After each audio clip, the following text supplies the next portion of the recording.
Unjuk rasa menolak tunjangan fantastis anggota DPR berujung tragedi. Kematian Afan Kurniawan seharusnya bukan jawaban bagaimana menjawab suara dan tuntutan rakyat. Sehari pasca pemakaman almarhum Afan, Ketua DPR Puan Maharani mengunjungi rumah duka di Jalan Blora, Jakarta Pusat. Puan kembali minta maaf atas kinerja DPR dan berjanji akan lebih baik mendengar aspirasi rakyat. Atas nama anggota DPR dan pimpinan DPR, sekali lagi saya meminta maaf jika kami sebagai wakil rakyat belum bisa bekerja dengan baik secara sempurna. Kami akan mengevaluasi, kami akan berbenah diri, kami akan mendengar aspirasi rakyat dengan lebih sehat, lebih baik. Wakil Presiden ke-10 dan ke-12 Republik Indonesia Yusuf Kala mengingatkan para anggota Dewan seharusnya dapat menahan diri agar tak melukai rakyat. Dan tentunya bagi para pejabat, para anggota DPR untuk menahan diri menjadi pelajaran yang besar. Jangan bicara asal-asal dan jangan menghina masyarakat juga. Ini semua yang menjadi penyebab daripada masalah. Direktur Eksekutif Trias Politika Strategi Agung Baskoro menilai DPR pun harus berani transparan menjawab pertanyaan masyarakat agar tak lagi jatuh korban. Sederhana ini kalau mau diredam, ya dibuka itu nota anggaran, dibatalkan, ya disesuaikan supaya apa? Supaya legitimasi politik anggota dewan, wakil rakyat ini kembali pulih. Karena kalau ini dibiarkan tanpa ada gebrakan, terobosan yang spektakuler untuk mengatasi ini akan terus berlanjut. Jadi jangan main-main dengan aspirasi masyarakat. Ya sekecil apapun tuntutan mereka jangan disepelekan, jangan tunggu ada korban lagi lah. Para anggota dewan dipilih rakyat untuk mewakili suara mereka di Senayan. Perannya dinanti untuk jadi jawaban aspirasi, bukan melukai rakyat yang mendamba kesejahteraan dan keadilan. Tim Liputan Kompas TV. Kita akan bahas terkait dengan langkah DPR untuk merespons unjuk rasa dan aspirasi masyarakat yang bergulir sepekan belakangan bersama anggota Komisi 6 DPR sekaligus Sekjen Partai Golkar Muhammad Sarmuji. Hadir juga di studio Kompas TV Direktur Eksekutif Parameter Politik Indonesia Adi Praitno. Selamat malam Mas Adi, selamat malam Pak Sarmuji. Malam Priska, Bang Sarmuji. Malam Pak Sarmuji, sampai hari ini pengunjuk rasa bilang ingin segera DPR menjawab tuntutan yang disuarakan. Kapan bisa menemui para pengunjuk rasa? Sudah adakah kemungkinan untuk itu Pak Sarmuji? Ya memang agak dilematis ya.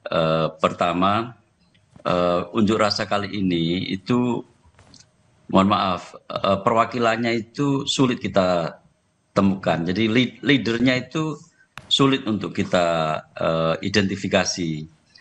Biasanya kalau ada unjuk rasa itu ada leadernya dan karena itu ada perwakilan yang menyampaikan kepada DPR.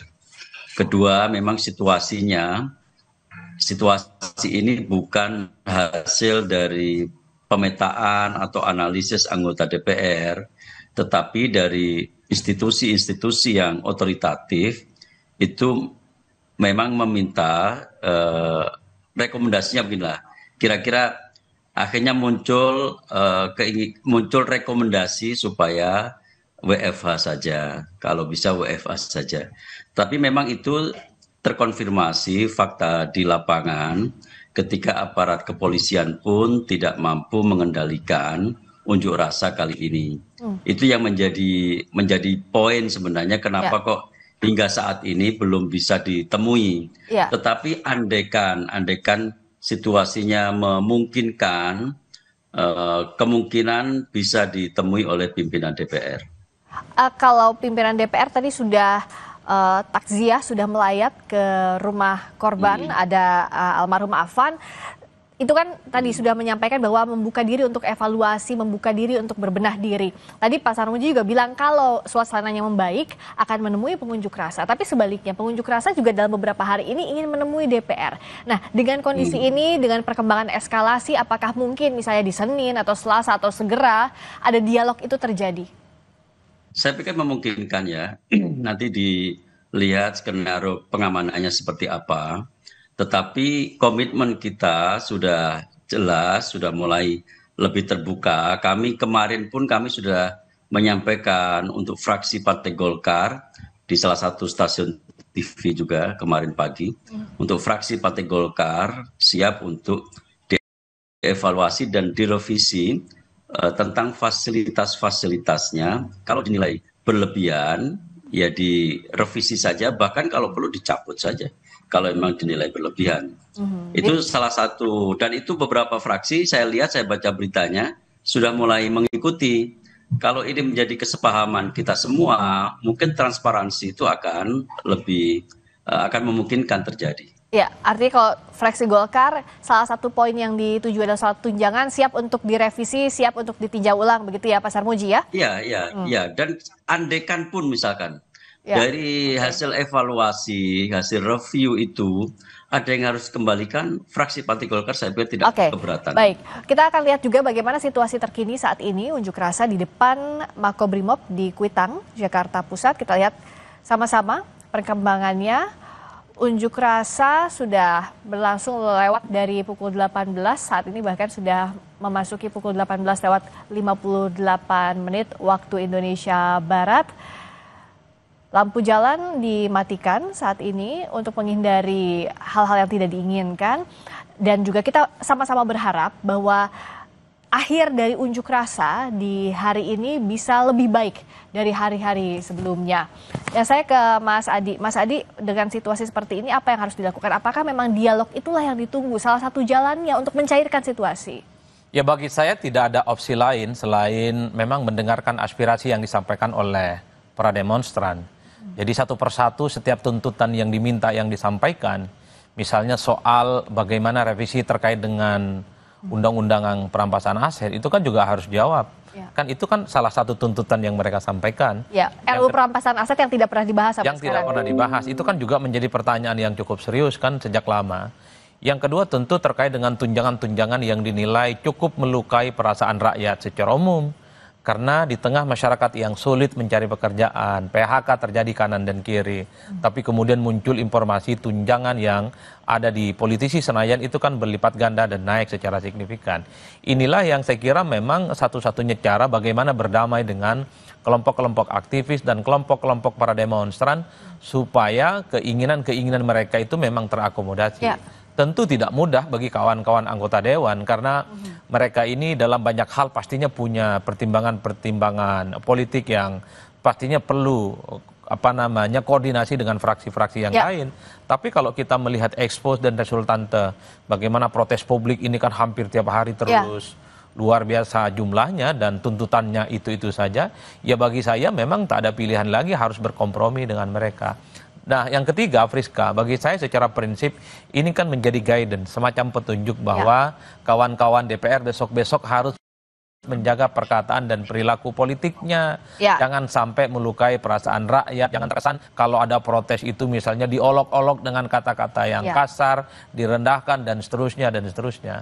Pertanyaannya adalah apa yang kemudian membuat para demonstran kelompok aktivis yang sampai saat ini misalnya konsisten, mereka itu terus memperjuangkan aspirasi mereka, merasa terlukai dengan statement-statement elit itu.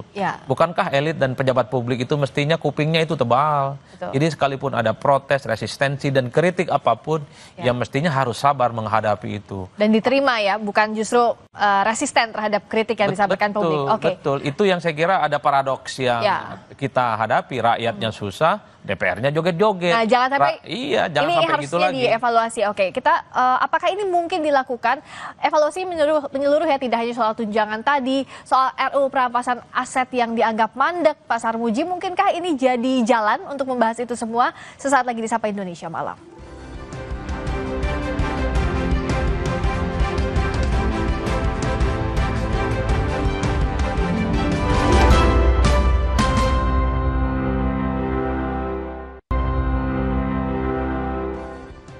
Di Sapa Indonesia Malam bersama Direktur Eksekutif Parameter Politik Adi Praitno dan anggota Komisi 6 yang juga Sekjen Partai Golkar M. Sarmuji. Pak Sarmuji, apakah ini bisa jadi pintu masuk untuk evaluasi tidak hanya soal tunjangan tapi juga soal RUU perampasan aset yang mandek yang ikut dalam tuntutan beberapa hari ini?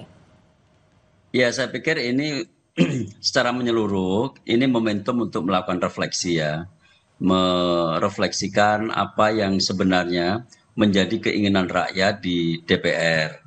Saya juga sepakat bukan hanya soal tunjangannya, tetapi rakyat itu sebenarnya menuntut ada kepatutan diri dari anggota DPR. Ya, ada empati ya.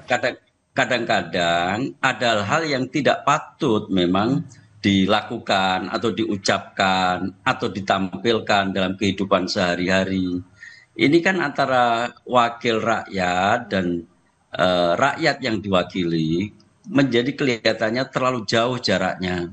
Sehingga rakyat kemudian marah, ada perasaan tidak terwakili melalui wakil-wakilnya. Karena itu ini merupakan momentum dan saya sudah tegaskan fraksi Partai Golkar untuk berpegang pada ukuran kepatutan diri dalam berkata, dalam bersikap, dalam berpenampilan, dalam berperilaku. Ya. Dan tadi saya ingin tegaskan sekali lagi, soal tunjangan, kalau memang nanti harus direvisi, direview ternyata memang ada kelebihan yang dinyatakan hasil review itu, kami pun siap untuk mengembalikan.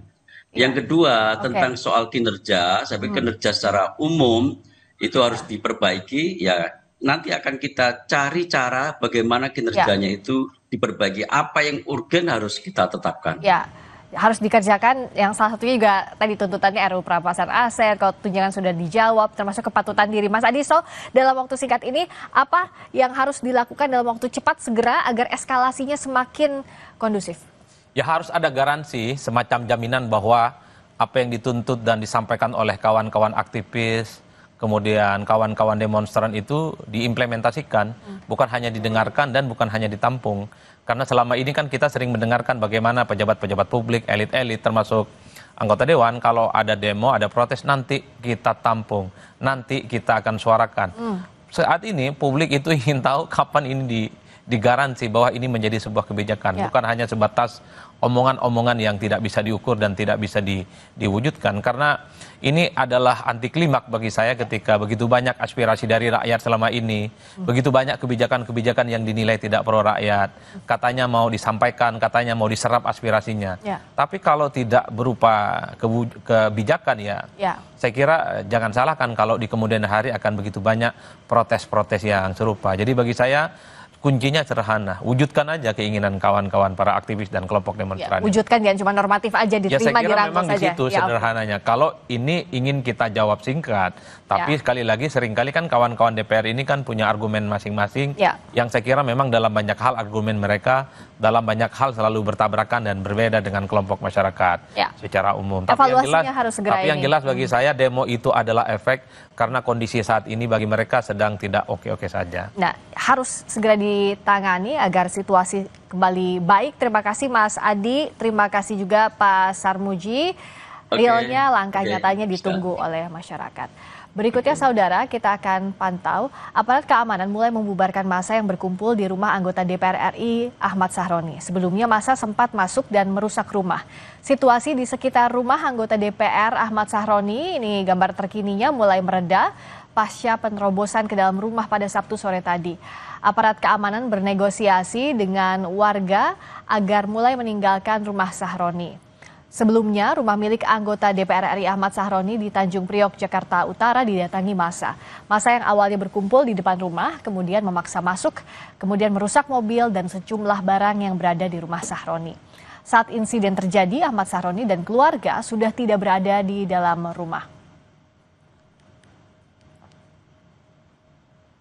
Dan juga pemerintah Provinsi DKI Jakarta meminta massa untuk tidak melakukan aksi anarkistis dalam menyampaikan kegelisahan dan kekecewaannya.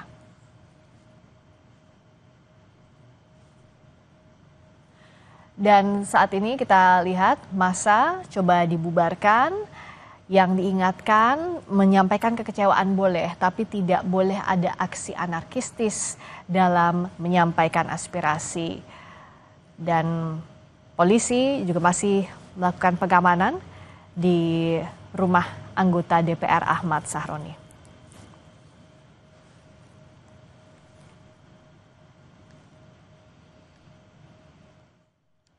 Dan seperti yang tadi kami sampaikan sebelumnya, rumah milik anggota DPR Ahmad Sahroni di Tanjung Priok, Jakarta Utara didatangi massa yang awalnya berkumpul di depan rumah kemudian memaksa masuk, tapi pemerintah Provinsi DKI Jakarta juga sudah berkomentar soal ini bahwa jangan sampai ada aksi anarkistis dalam menyampaikan kegelisahan, dalam menyampaikan kekecewaan.